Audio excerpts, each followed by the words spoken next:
बहुत बड़ी तपस्या होती है उनकी। एक दिन झगड़ा हुआ, इतना झगड़ा, इतना झगड़ा, इतना झगड़ा, बेचारा बूढ़ा बीमार हो गया, खांस रहा था, खकार रहा था। बड़ी बहू और बेटे में झगड़ा हो गया। बहू ने कहा, देखो जी, ये तुम्हारे पिताजी से बहुत परेशान हूं मैं। पिता के कान में शब्द पड़े, लेटा है बाप दूसरे कमरे में। लड़के ने कहा, तो मैं कर क्या सकता हूं? बोले, इन्हें किसी वृद्धाश्रम में छोड़ दिया जाए, व्यवस्था सब अपन कर देंगे, छोड़ दो किसी वृद्धाश्रम में। बूढ़े के कान में ये शब्द पड़े। वो रात उसके जीवन की सबसे बुरी रात थी। वो अपने मकान को देखता है कि वही मकान है जिसे मैंने अपनी मेहनत से बनाया था। औलाद का 1 रुपया नहीं लिया था, ये तो छोटे छोटे थे। ये मकान मैंने बनाया था। और जब ये मकान बन रहा था, मैं देखने आता था, तो बड़ा बेटा कहता था ये कमरा मेरा होगा, छोटा कहता था ये मेरा होगा। पापा जी, तुम्हारा कमरा सबसे अच्छा होना चाहिए। कहां गए वो बच्चे? आज अपने ही घर से कहा जा रहा है कि वृद्धाश्रम में इन्हें भेज दिया जाए। वाह रे इंसान, देख, जिसके लिए सब कुछ बर्बाद किया, आज वो मकान तुझ पे हंस रहा है। पागल, न ढंग से जिया, न ढंग से खाया, मेरे लिए सब कुछ करते रहा, और आज मैं यहीं खड़ा हूं, तुझे मकान छोड़ के जाना पड़ रहा है। ध्यान रखिए। लड़के ने आंखें झुका ली। बोल बेटा, क्या वजह है? बोले, पिताजी, एक काम कर सकते हो, आपके रहने से इस घर में रोज कलह होती है, रोज झगड़े होते हैं। बाप समझ गया। बाप ने कहा, बेटा आगे मत बोल, एक शब्द भी मत बोलना आगे। एक शब्द भी ये बाप बर्दाश्त ना कर पाएगा। तू जो कहने जा रहा है वो निर्णय मैंने पहले ही ले लिया है। रात ही मैंने निर्णय ले लिया है कि अब मुझे ये घर छोड़ देना चाहिए। अब इस घर में रहने लायक मेरे नहीं है, ये नरक हो चुका मेरे लिए, मैं जा रहा हूं बेटा। बच्चे ने इतनी हिम्मत नहीं हुई कि पिताजी ऐसा मत करो। जाने लगा वो बूढ़ा। पोते को बहुत प्यार करता था, बच्चे से ज्यादा पोते पर मोह था। दौड़ा दौड़ा, दादाजी तुम मत जाओ, मैं तुम्हारे बिना नहीं रह सकता हूं। लिपट गया दादाजी से आकर, दादाजी तुम मुझे छोड़कर मत जाओ, मैं कहां सोऊंगा, किसके साथ खेलूंगा, किससे बात, कौन मेरी डिमांड पूरी करेगा? दादाजी ने कहा, बेटा, छाती से लगा लिया उस पोते को, मेरे बच्चे, आज मेरा जाना बहुत जरूरी है। एक बात याद रख बेटे, अब मुझे जाने दे, ज्यादा मोह मत बढ़ा। उसने कहा, दादाजी मैं तुम्हें नहीं जाने दूंगा। दरवाजे पर खड़ा हो गया। दादाजी ने कहा, बेटा देख, तेरे मम्मी पापा को मेरा यहाँ रहना अच्छा नहीं लगता है, इसलिए मैं ये घर छोड़ करके मैं तुझसे मिलने आऊंगा। तू स्कूल जाएगा तो रास्ते में मिल लूंगा, सड़क पे मिल लूंगा। उस पोते ने कहा कि दादाजी चाहे कुछ भी हो जाए मैं तुम्हें जाने नहीं दूंगा। लेकिन बहू देख रही है, बहू ने बच्चे को घसीटा, चल अंदर। ज्यादा दादाजी नहीं करना, जाने दो उनको। बच्चा दौड़ा दौड़ा गया दूसरे कमरे में। ठंडी के दिन थे, कड़कड़ाती ठंड। एक कंबल उठा के लाया। दादाजी आप कुछ नहीं ले जा रहे ना, ये कंबल ले जाओ, ये मेरी दादी का कंबल है, वो हरिद्वार गई थी तो वहां से खरीद के लाई थी, ये मेरे माँ बाप का नहीं है। माँ ने कहा, चल दे दे कंबल, क्या बिगड़ता, इससे अच्छा कंबल ले आएंगे। दादाजी के कंबल दिया पोते ने, उसने छाती से लगाया कंबल को। यही मिला उसे पूरी जिंदगी में, जिसके लिए मकान दुनिया सब कुछ बसाई, ये कंबल हाथ लगा है लास्ट में। क्या मिलता है इस आदमी को? कुछ नहीं। कंबल ले जाने लगा, पोता आया, बोले ठहरो दादाजी, ऐसे मत जाओ, आप जा रहे हैं, आपने ये मकान अपने बच्चे को दे दिया, ये सारा पैसा बहू को दे, मुझे क्या दिया आपने? अरे उसने कहा, तू तो अभी बहुत प्यार कर रहा था बेटा, मेरे पास क्या है, ये माँ बाप तेरे हैं, ये मकान तेरा। नहीं दादाजी, आपसे मैं बहुत प्यार करता हूँ, थोड़ी निशानी मुझे आपकी चाहिए। क्या लेगा बच्चे मेरे से, मेरे पास कुछ नहीं है। कैंची लेकर आया, कंबल को आधा काट दिया। माँ ने कहा, पागल, ये कंबल क्यों काटा है? ना तेरे काम का रहा, ना दादाजी के काम का रहा, 2 टुकड़े कर दिए। बोले, माँ मैं जानता हूं ये कंबल दादाजी के काम का तो नहीं रहा, लेकिन मेरे बहुत काम का है कंबल। बोले क्यों?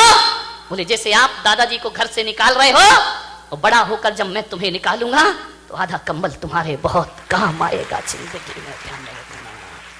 मान्यवर, उस बूढ़े बाप की आंखें डबडबा गई। मैं दूंगा तुम्हें, जब तुम अपनी कमाई का अपने पिता को कुछ नहीं दे रहे हो तो मैं भी तुम्हें क्यों दूंगा? आधा कंबल संभाल के रखूंगा मैं अपनी जिंदगी में। बूढ़ा चला गया, आधा कंबल सीने से लगाए चला गया। ना जाने कहां जा रहा है उसे नहीं पता, कहां जाएगा ये भी नहीं जानता है। वह चलते जा रहा, चलते जा रहा, चलते जा रहा, एक फोटोग्राफर की दुकान पे पहुंच गया।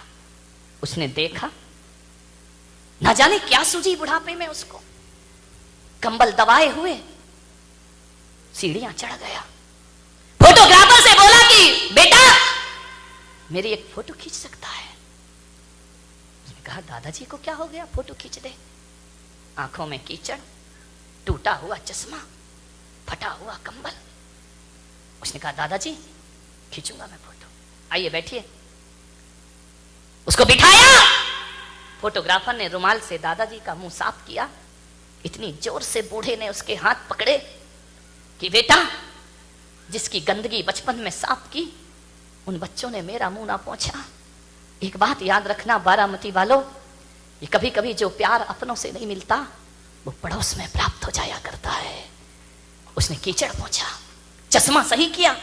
दादाजी ये चश्मा टूटा है, ये तार निकला है इसका, सही क्यों नहीं किया? क्या करूं बेटा, जो कल तक आंखों के तारे थे उन्होंने चश्मे का तार नहीं सुधरवाया मेरे। फोटो निकाली। फोटो निकालने के बाद दादाजी ने अपने जेब में हाथ डाला, एक फटा पुराना 5 का नोट निकाला। बोले बेटा ये ले ले।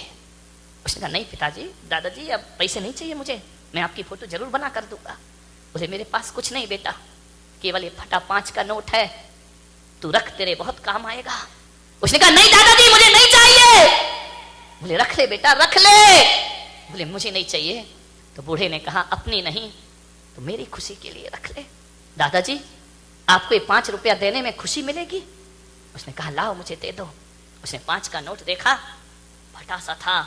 आज वो 5 का नोट हजारों की गड्डियों के सामने भारी पड़ रहा था उस फोटोग्राफर को। उसने लिया 5 का नोट डाला। दादाजी ने कहा 2 दिन बाद मेरी फोटो दे देना मुझे। बोले ठीक है। 2 दिन बीते।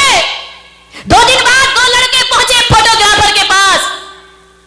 बोले भाई साहब 2 दिन पहले एक दादाजी ने यहां फोटो खिंचाई थी, वो फोटो हमें चाहिए। आप कौन है? हम उनके लड़के हैं। ये डॉक्टर है, इंजीनियर है। आप उनके लड़के हैं, आपको कैसे पता कि फोटो खींची है? बोले बड़ा अफसोस है कि जिस दिन मेरे पिता तुम्हारे यहां से फोटो खिंचा के जा रहे थे और इन सीढ़ियां उतर रहे थे, आगे पहुंचे हैं और एक जोरदार ट्रक की टक्कर में उनका एक्सीडेंट हुआ और वो दुनिया में नहीं रहे। जब हमें सूचना मिली हम गए, जब तक प्राण पखेरु उड़ गए, उनके कुर्ते के जेब में तुम्हारी दुकान की रसीद पड़ी थे। बस वही रसीद लेकर हम तुम्हारे यहां आए हैं। वो फोटो तो दिखाओ जरा। फोटो दिखाई। अरे ये फोटो खींची है तुमने? ये फटे से कपड़े, टूटा सा चश्मा, आंखों में कीचड़। बोले एक काम करो, कंप्यूटर का जमाना है, इसमें एडिट कर दीजिए, अच्छी शेरवानी पहना दो इनको, सोने की चेन डाल दो गले में, एक अच्छी कुर्सी पर इन्हें बिठा दो, इनका चेहरा थोड़ा सा बदल दो। उसने कहा भाई साहब बहुत पैसा लगेंगे। बोले देंगे। 5,000 रुपए लगेंगे। बोले देंगे 5,000 रुपए। ये वो औलाद जिसने जीते जी बाप को 5 रुपए नहीं दिए, वो 5,000 की फोटो ले रही है। उस आदमी ने पूछा कि आप इतनी बड़ी फोटो क्यों बनवा रहे हो?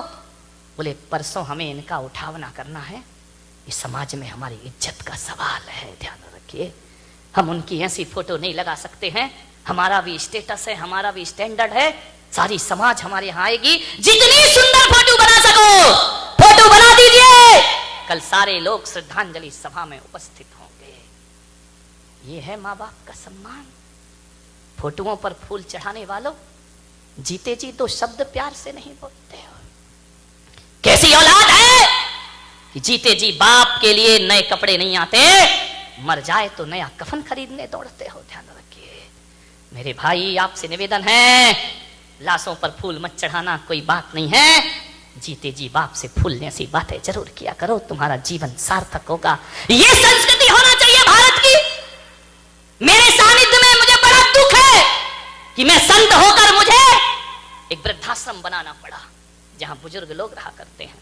ऐसे ऐसे लोग आते हैं मेरे पास आंसू बहाते, अरे घर की दुनिया से बाहर निकल के देखो, अपने ही घर को दुनिया मत समझिए। आते हैं मेरे पास महाराज,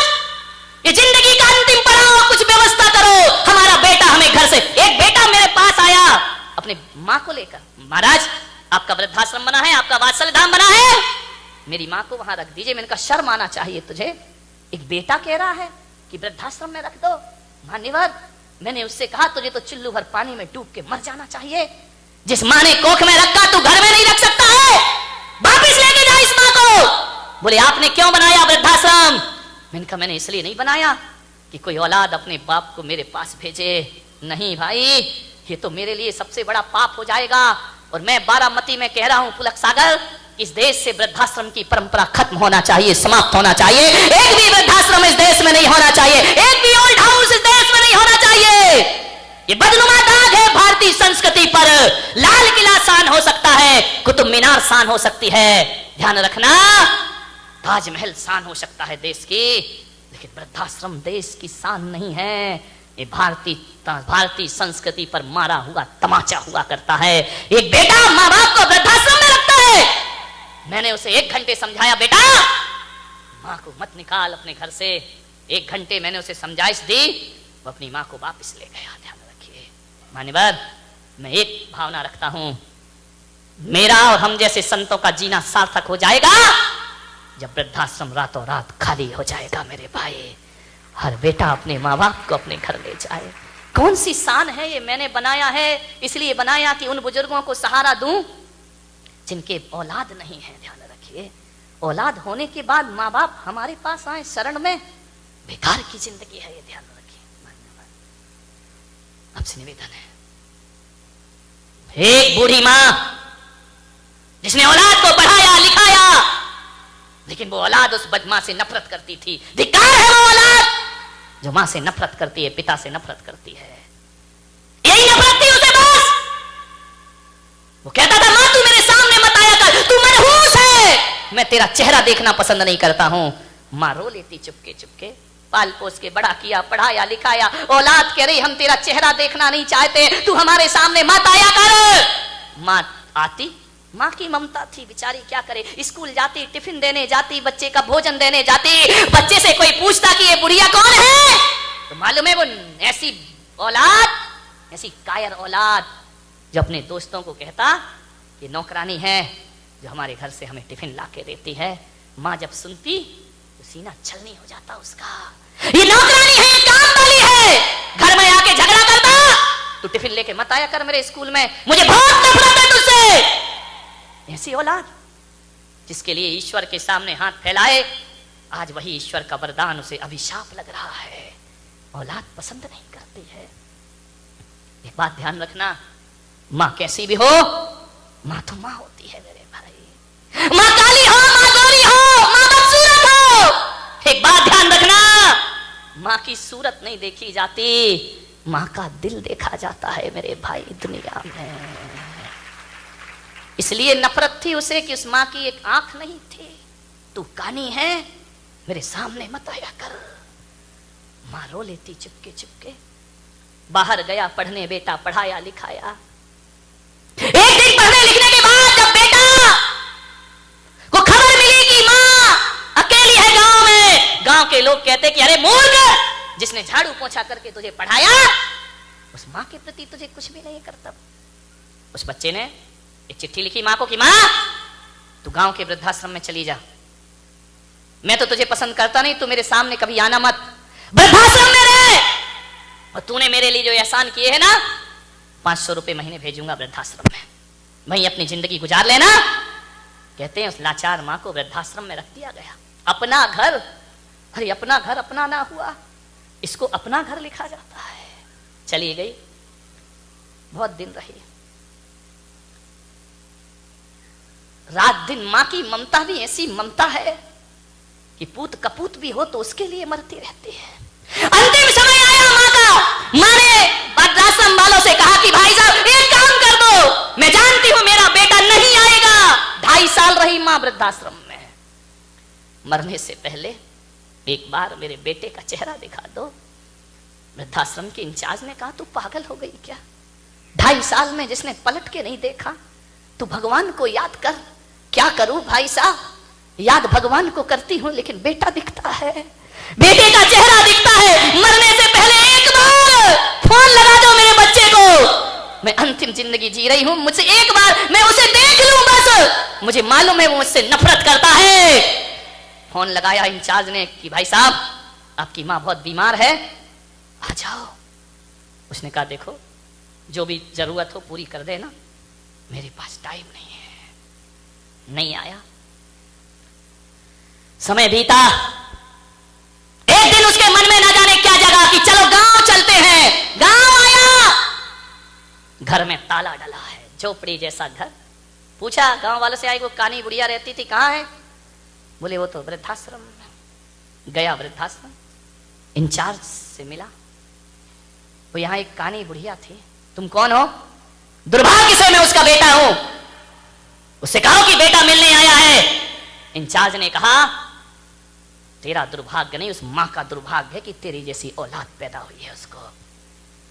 बोले जाओ मुझे प्रवचन नहीं सुनना है। बोले किस मां को बुला रहा है?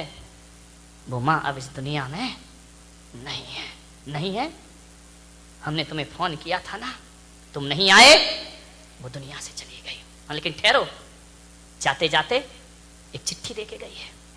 बहुत इंतजार किया उसने, तेरा बहुत इंतजार किया, एक एक पल मरते समय तक तेरा नाम उसके मुंह पे था। चुप हो गया बेटा। चिट्ठी लाई, लिफाफा लाया, लिफाफा खोला। उसने कहा ये क्या? एक चिट्ठी थी, उसमें लिखा था मेरे प्यारे बच्चे, मुझे मालूम है कि जब तक तुझे पत्र मिलेगा तब तक मैं इस दुनिया में नहीं रहूंगी, तू नहीं आएगा मैं जानती हूं, लेकिन मेरे बच्चे मैं तरस गई जिंदगी भर मां शब्द सुनने के लिए। ऐसी अभागिन मां हूं मैं इस धरती की कि औलाद के बाद भी मां शब्द नहीं सुन पाई अपने कानों से। इसमें तेरी गलती नहीं बेटा, मेरी ही परवरिश में कोई कमी रह गई होगी, मेरे ही संस्कार गलत पड़ गए होंगे, मैं तेरी इच्छा के अनुसार तेरा काम नहीं कर पाई होंगी। इसमें तेरी कोई गलती नहीं मेरे बच्चे, ये मेरा है कि तूने इस गरीब मां की कोख से जन्म लिया है। मैं तरसती रही बेटा, आज आंख मूंद रही हूं, एक ही तमन्ना थी कि तुझे एक बार देख सकूं, पर नहीं देख पाई। पर बेटा जिस राज को सीने में छुपा के मैं जीती रही, जो तेरी नफरत का शिकार बनते रही मैं, जो तेरा प्यार ना पा सकी मैं, तुझसे मां शब्द सुनने को तरसते रही, आज एक राज तुझे मरने से पहले लिख कर जाती हूं। और तू मुझसे इसलिए नफरत करता था ना कि मेरी एक आंख नहीं थी, तू कानी मां के नफरत करता था। आज एक राज बताती हूं बेटा कि कानी मैं कभी नहीं थी, काना तो तू पैदा हुआ था जब तेरा जन्म हुआ था। और जब मैंने तुझे देखा कि तेरी एक आंख नहीं है, तो मैंने कहा मेरे बच्चे को लोग मनहूस कह करके बुलाएंगे, मेरे बच्चे को अशुभ कह करके बुलाएंगे, मेरी जिंदगी क्या, इसका तो बहुत लंबा जीवन है मेरे बच्चे। और जिस कानेपन के कारण तू मुझसे नफरत करता रहा, अरे कानी मैं नहीं, काना तू था।